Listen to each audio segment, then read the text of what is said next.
Application Respezone. Parce que le cyberharcèlement se cache, apprenons à ouvrir les yeux.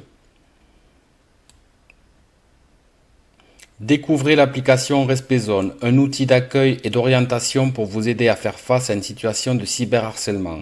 Un outil adapté à votre situation pour vous accompagner, vous outiller, vous aider à ouvrir les yeux afin d'identifier les signes invisibles du cyberharcèlement et protéger vos proches.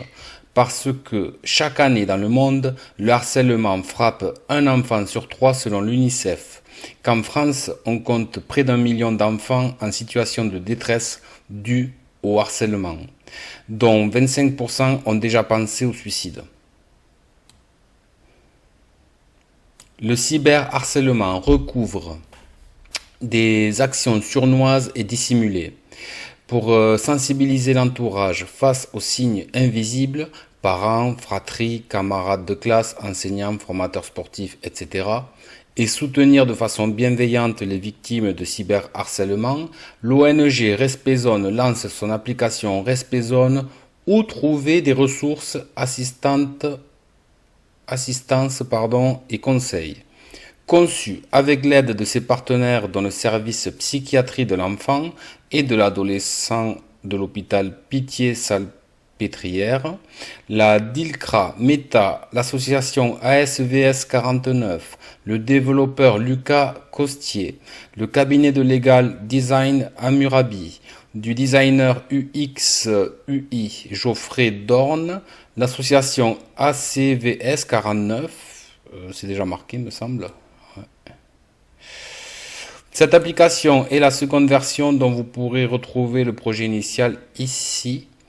Le lancement de l'application est accompagné d'une campagne nationale réalisée par les Publicis Conseil que vous pourrez découvrir sur vos écrans télé, cinéma et téléphone.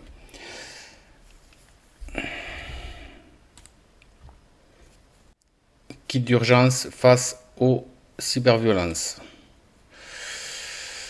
Avec le soutien de la DILCRA, le partenariat actif du cabinet légal Design Hammurabi et du designer UX UI Geoffrey Dorn, Respezone a développé une application d'aide et d'orientation à destination des personnes exposées aux cyberviolences. S'attachant à prévenir les cyberviolences sous toute forme et depuis toutes ses sources, l'application conseille et oriente aussi bien une personne visée par des cyberviolences qu'un témoin, qu'il soit parent, professeur ou un inconnu, ainsi même que celles qui commettent des actes de cyberviolence. Le travail de définition du projet et des différentes phases de test réalisées avec des focus group de différentes tranches d'âge permet à l'application de viser l'ensemble des catégories d'âge tout en restant particulièrement pertinente et adaptée pour les 14-20 ans qui demeurent les plus exposés. C'est bien, mais je me suis penché sur ce sujet qui est passionnant en fait. Il y a beaucoup de choses qui me correspondent et c'est vraiment... il y a une demande, il y a un besoin. Là, il y a vraiment un besoin. Des gens sont en détresse avec la technologie.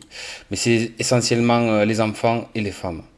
Après les adultes, comme ce qui a été mon cas, la haine sur les réseaux, ça existe bel et bien. Mais il y a plus d'ampleur à ce que j'ai compris chez les enfants et les femmes. Ok, découvrez notre campagne. Bon, ça c'est pas important. Vous irez voir vous-même. Je sais pas si je vais tout faire. Je vais essayer de tout faire d'un trait parce que il faut que je dorme. J'ai des choses à faire aussi demain. Les fiches cyberharcèlement. Ah, ça c'est pas mal. Je crois qu'il y en avait 50 de ce que j'ai vu tout à l'heure. Mais j'ai dû les voir ailleurs. J'ai vu quelque chose avec 50 fiches. Page non trouvée. C'est pas grave. Je les ai vus. Le MOOC pour la modération. Ça aussi, ça marchait pas tout à l'heure. Ah là, ça marche.